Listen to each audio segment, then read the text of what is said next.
Please join me as I introduce my new broilers. Let's watch their performance. This are rated by company.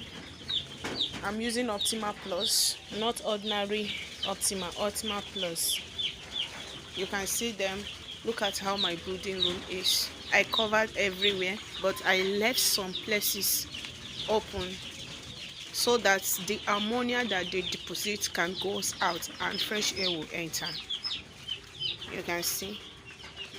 So because they are very weak, what is the first thing I'm going to do? I'm going to give them glucose to revive them, to relieve them from the stress they undergo during transporting.